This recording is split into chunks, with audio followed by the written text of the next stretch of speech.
Hello friends, welcome back to new homeopathy. मैं इस YouTube channel पर बीएचएमएस के सभी कॉम्प्लिकेटेड टॉपिक्स को इजी तरीके से समझाता हूं और उनके नोट्स भी प्रोवाइड करता हूं। नोट्स मैं टेलीग्राम ग्रुप पे प्रोवाइड करता हूं, जिसके लिंक मैं आपको डिस्क्रिप्शन बॉक्स में प्रोवाइड करवा दूंगा। आज हम देखने वाले हैं biography of doctor Samuel Hahnemann sir. ये हमारे ऑर्गेनन ऑफ मेडिसिन के लिए पहला लेक्चर होगा। मैंने मटेरिया मेडिका की सभी मेडिसिन, जो इम्पोर्टेंट मेडिसिन फर्स्ट ईयर में पूछी जाती है, उन सबको कवर कर चुका हूँ और उनके नोट्स भी प्रोवाइड कर चुका हूँ। तो अगर आपने अभी तक मेरे चैनल को सब्सक्राइब नहीं किया हो तो सब्सक्राइब कर लो, और प्लेलिस्ट की लिंक मैं आपको डिस्क्रिप्शन बॉक्स में प्रोवाइड करवा दूंगा। तो biography of doctor Samuel Hahnemann sir. Hahnemann sir का पूरा नाम क्या था? पहला क्वेश्चन तो यही आता है। तो पहला नाम था doctor Christian Friedrich Samuel Hahnemann.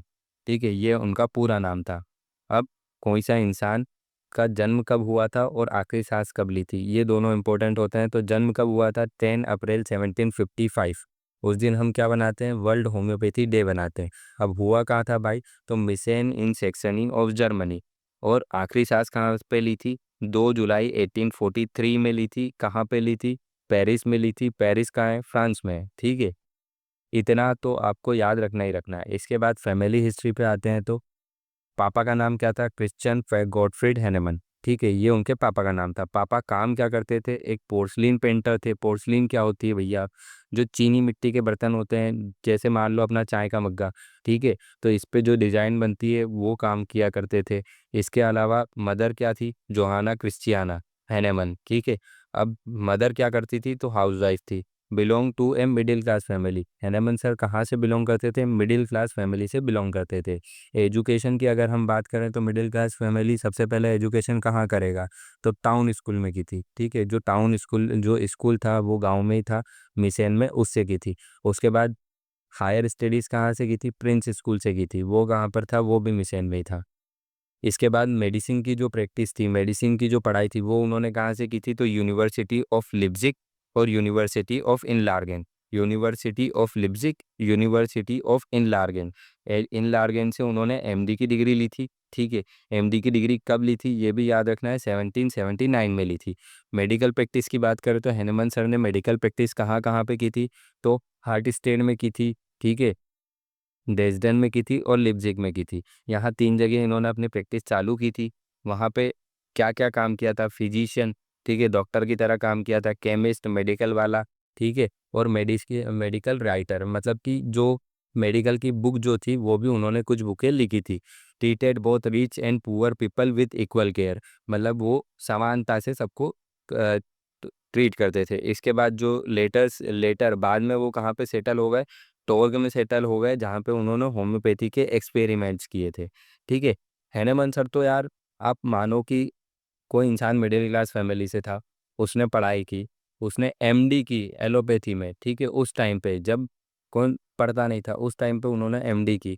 MD करने के बाद भी उस इंसान ने अपनी मेडिकल प्रैक्टिस छोड़ के होम्योपैथी के बारे में क्यों खोजा?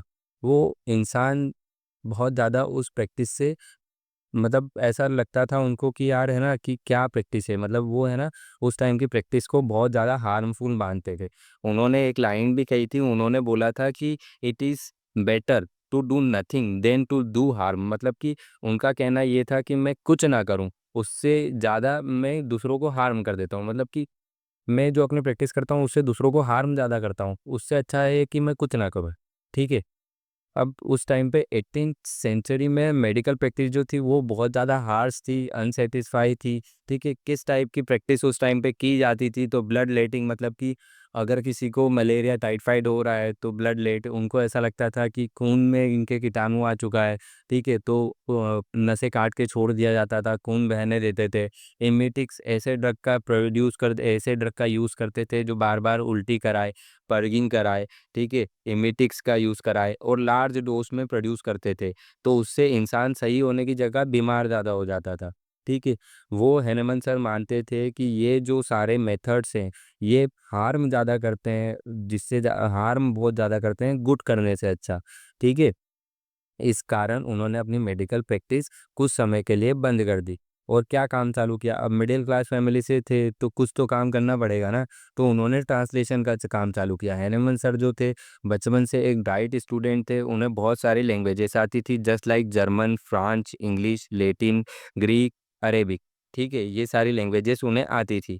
इसके बाद हैनेमन सर ने डिस्कवरी ऑफ होम्योपैथी कैसे की, तो एक बार वो क्यूलिंस मटेरिया मेडिका नाम की एक बुक थी जिसको जर्मन से इंग्लिश में ट्रांसलेट कर रहे थे। उस क्यूलिन्स मटेरिया मेडिका में लिखा हुआ था कि सिंकोना बार्क, ठीक है, सिंकोना बार्क एक पेड़ की छाल है जिसे हम खाते हैं तो हमारे मलेरिया के सिम्टम्स क्योर हो जाते हैं। और क्यों क्योर हो जाते हैं, क्योंकि वो टेस्ट में बिटर है, टेस्ट में कड़वी है, इसलिए वो मलेरिया लाइक सिम्टम्स को क्योर कर लेती है। ये उस बुक में लिखा हुआ था। हैनेमन सर जो थे वो इस बात से सेटिस्फाई नहीं थे, उन्होंने क्या किया कि सिंकोना बार्क, ठीक है, जो थी उन्होंने खुद ने खा के देखी। और खुद ने खा के देखी तो कुछ दिनों में उन्हें मलेरिया लाइक सिम्टम्स अपनी बॉडी के अंदर देखने को मिले। तो वो इस बात से सेटिस्फाई नहीं थे। फिर उन्होंने अपने कलीग्स के ऊपर, अपने फैमिली मेंबर्स के ऊपर भी सेम एक्सपेरिमेंट किया, तो उन्हें सेम रिजल्ट मिला। तो उन्होंने फिर एक लॉ बनाया, ठीक है, एक नेचर का लॉ उन्हें मिला। क्या मिला? Similia similibus क्यूरेंटर। उसे क्या बोलते हैं? लाइक्स क्योर लाइक्स, मतलब कि जो ड्रग एक हेल्थी ह्यूमन बीइंग में जो सिम्टम्स प्रोड्यूस कर सकता है, ठीक है, वही सिम्टम्स वो एक डिसीज पर्सन में क्योर कर देगा। जैसे आप एक एग्जांपल लो, कोई भी एक्स वाई जेड हमने ड्रग खाया, ठीक है, मैं हेल्थी हूँ, मैंने ड्रग खाया, मुझे उससे सिम्टम्स क्या है? सर्दी खांसी जुखार, सर्दी खांसी बुखार और जुकाम, ठीक है, ये सब सिम्टम्स मुझे आए। अब मेरे क्लिनिक पे कोई पेशेंट आता है, उसे मुझे सेम सिम्टम्स देखने को मिलते हैं, कौन कौन से? सर्दी खांसी जुकाम बुखार। तो मैं वही जो ड्रग मैंने खाया था वो ड्रग अगर उसे दूंगा तो उसके सर्दी खांसी जुकाम बुखार क्योर हो जाएंगे। ये हैनेमन सर का आइडिया था और यही फाउंडेशन ऑफ होम्योपैथी है, यही होम्योपैथिक का बेस है। ठीक है, यही होम्योपैथी का बेस है। हम जो मेडिसिन प्रिस्क्राइब करेंगे वो भी इसी के ऊपर करेंगे।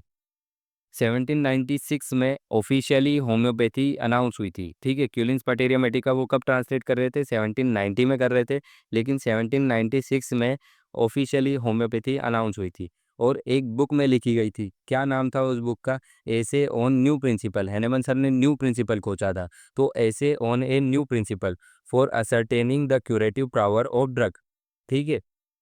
पब्लिश कहाँ में हुई थी? हॉफलैंड जनरल में हुई थी। This article marks the official birth of homeopathy. इसके बाद इंपॉर्टेंट कॉन्ट्रीब्यूशंस की बात करें तो हैनेमन सर ने अपनी लाइफ में क्या क्या इंपॉर्टेंट कॉन्ट्रीब्यूशन किए हैं, तो सबसे पहले तो वो फाउंडर ऑफ होम्योपैथी थे। फिर वो कॉन्सेप्ट को लेके आए, कौन सा? Similia similibus curentur, let likes be cure by like, ठीक है। दो होते हैं, एक में क्यूरेंटर की स्पेलिंग बस अलग होती है, तो एक में लाइक्स क्योर लाइक्स होता है, एक में लेट भी लाइक क्योर बाय लाइक हो जाता है, ठीक है। सिमिलिया सिमिलिबस क्यूरेंटर ये एक जर्मन की लैंग्वेज है, ठीक है, और लाइक्स क्योर लाइक्स ये इंग्लिश में उसका ट्रांसलेशन है। डेवलप द मेथड ऑफ, और क्या क्या इंपॉर्टेंट काम किए थे, तो develop the method of drug dynamisation और पोटेंटाइजेशन। ड्रग डायनामाइजेशन और पोटेंटाइजेशन क्या होता है ये आप फार्मेसी में पढ़ेंगे, मैं भी आपको पढ़ाऊंगा अभी जितने भी हम फंडामेंटल प्रिंसिपल पढ़ेंगे उसमें भी। लेकिन अभी आप याद रखें कि उन्होंने एक और अच्छा काम किया था। क्या काम किया था? ड्रग डायनामाइजेशन और पोटेंटाइजेशन, मेजर वर्क, ठीक है। कौन कौन सी बुक है उन्होंने लिखी, तो उन्होंने बुक लिखी सबसे पहले तो काय की? ऑर्गेनन ऑफ मेडिसिन, जो हम पढ़ रहे हैं, ठीक है, जो बेसिक है होम्योपैथी का, वो उन्होंने लिखी। उसका नाम वहाँ पे क्या था उस टाइम पे, मतलब फर्स्ट एडिशन का नाम उस टाइम पे क्या था? Organon of rational healing. Organelle of medicine तो अब पढ़ा है ना, पहले क्या था? Organelle of rational healing. Rational मतलब कि सेकंड, ठीक है, सेकेंडरी। तो सेकेंडरी हीलिंग के लिए organelle of rational healing. Organelle नाम क्यों रखा है ये भी एक क्वेश्चन है, ये भी हम पढ़ेंगे। मतलब हम अभी सारी ऑर्गेनल ऑफ मेडिसिन जो है वो शॉर्ट में देख रहे हैं।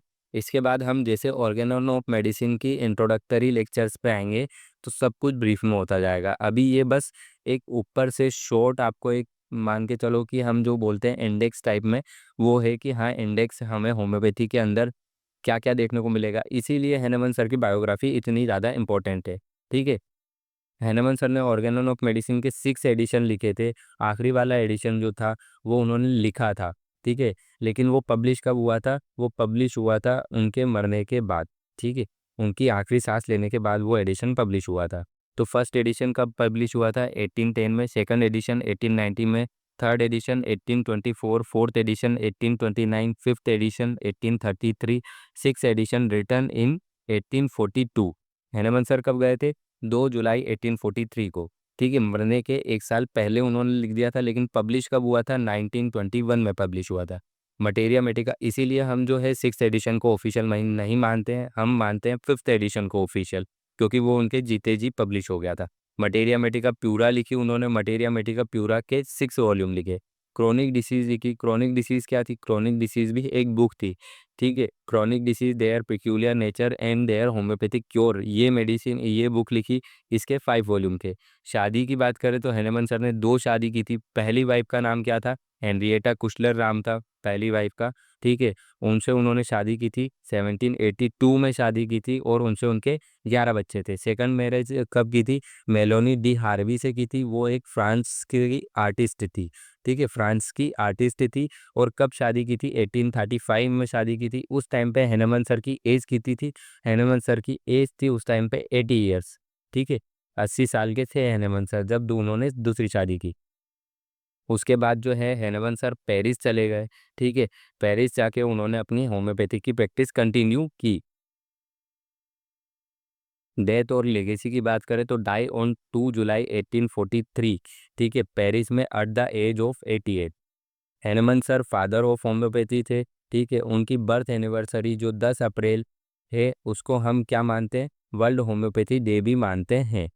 ठीक है, अब इसे मैं आपको एक बार शॉर्ट में समझा देता हूँ। हैनेमन सर का पूरा नाम क्या था? Doctor Christian Friedrich Samuel Hahnemann. Birth कब हुआ था? 10 अप्रैल 1755। उस दिन हम क्या बनाते हैं? वर्ल्ड होम्योपैथी डे बनाते हैं। आखिरी सांस कब ली थी? 2 जुलाई 1843। ठीक है, कहाँ पे ली थी? पेरिस में ली थी, फ्रांस में। ठीक है।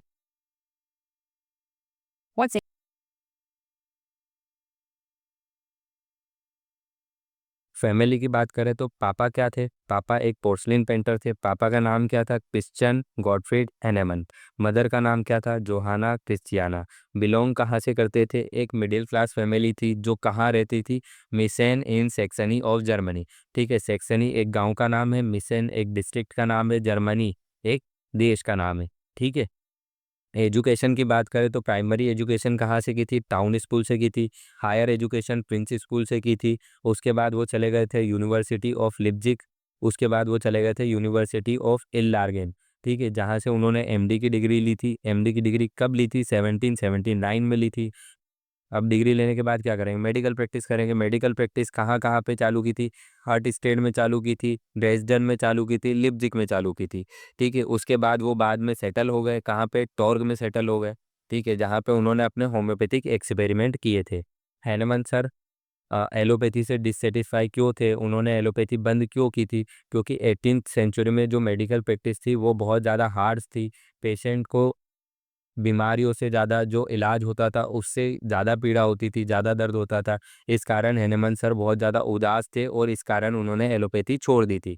एलोपैथी छोड़ने के बाद उन्होंने क्या किया था? तो एलोपैथी छोड़ने के बाद उन्होंने ट्रांसलेशन का काम चालू किया। ट्रांसलेशन में उन्होंने क्या ट्रांसलेट किया था? क्यूलिन्स मटेरिया मेडिका ट्रांसलेट कर रहे थे। कौन सी लैंग्वेज से कौन सी लैंग्वेज में कर रहे थे? तो जर्मन से इंग्लिश में ट्रांसलेट कर रहे थे। ठीक है, 1790 में ट्रांसलेट कर रहे थे। उसमें क्या लिखा हुआ था? सिंकोना बार के बिटर टेस्ट में बिटर है, इसलिए वो मलेरिया लाइक सिम्टम्स को क्योर कर लेती है। इस बात से हनुमान सर जो थे वो सेटिस्फाई नहीं थे, तो उन्होंने खुद पे टेस्ट किया, अपने कलीग्स पे टेस्ट किया, फैमिली मेम्बर्स पे टेस्ट किया, और बाद में एक कंक्लूजन पे आए। कौन से कंक्लूजन पे आए? सिमिलिया सिमिलिबस क्यूरेंटर, मतलब कि लाइक्स क्योर लाइक्स। यही क्या है? Foundation of homeopathy. इसके बाद उन्होंने 1796 में ऑफिशियली इसको पब्लिश किया। काय में पब्लिश किया था? Essay on new principle for ascertaining the curative power of drug. ठीक है, ये कहाँ पे लिखा गया था? हॉफलैंड जनरल में लिखा गया था। इसके बाद आर्टिकल जो पब्लिश हुआ वो ऑफिशियल बर्थ माना जाता है होम्योपैथी का। इंपॉर्टेंट कंट्रीब्यूशन की बात करें तो हैनेमन सर फाउंडर थे होम्योपैथी के। Introduce the concept of similia similibus curentur likes cure likes. Develop the method of drug dynamisation, जिसे हम आगे जाके देखेंगे। Oppose the harsh medical practice like bloodletting and purging. ठीक है, जो उनके टाइम पे जो दर्दनायक मेडिकल प्रैक्टिसेस होती थी उनके खिलाफ उन्होंने आवाज़ भी उठाई। मेजर वर्क अब उन्होंने कौन कौन सी मेन बुक लिखी? तो ऑर्गेनन ऑफ मेडिसिन लिखी, मटेरिया मेडिका प्यूरा लिखी, क्रॉनिक डिसीज लिखी। ऑर्गेनन ऑफ मेडिसिन के कितने एडिशन आए? 6 एडिशन आए। लास्ट एडिशन उनके मरने के बाद पब्लिश हुआ। मटेरिया मेडिका के 6 वॉल्यूम आए। क्रॉनिक डिसीज के 5 वॉल्यूम आए। मैरिजेस की बात करें तो 2 शादियाँ की थी। पहली शादी, पहली वाइफ का नाम हेनरिएटा कुशलर, उनसे 11 बच्चे थे। कब हुई थी? 1782 में हुई थी। अगर डेट याद रखना चाहो तो कोई बात नहीं तो मत याद रखना। सेकंड मैरिज कब हुई थी? मेलोनी डी हार्वी से हुई थी, जो एक फ्रेंच आर्टिस्ट थी। ठीक है। मैरिज कब हुई थी? 1835 में हुई थी, जब हेनेमन सर 80 साल के थे। 88 ईयर्स में उनकी डेथ हो गई थी। ठीक है। मूव टू पेरिस, शादी के बाद जब Georgia D sorry Meloni D Harvey से उनकी शादी हो गई, उनके बाद वो पेरिस चले गए। वहीं पे उन्होंने आगे की प्रैक्टिस की थी। डेथ और लेगेसी की बात करें तो हेनेमन सर 2 जुलाई 1843 को पेरिस में उन्होंने आखिरी सांस ली थी at the age of 88। Father of homeopathy थे। ठीक है। बर्थ एनिवर्सरी की बात करें तो 10 अप्रैल को उनकी बर्थ एनिवर्सरी है। उस दिन हम वर्ल्ड होम्योपैथी डे भी मानते हैं। अगर ये वीडियो आपको पसंद आई हो तो प्लीज़ लाइक करें हमारी वीडियो को, शेयर करें अपने दोस्तों के साथ और सब्सक्राइब करें हमारे चैनल को ऐसी ही और वीडियो के जानने के लिए। इस वीडियो के नोट्स आपको टेलीग्राम ग्रुप में मिल जाएंगे, जिसकी लिंक मैं आपको डिस्क्रिप्शन बॉक्स में प्रोवाइड करवा दूंगा। Thank you.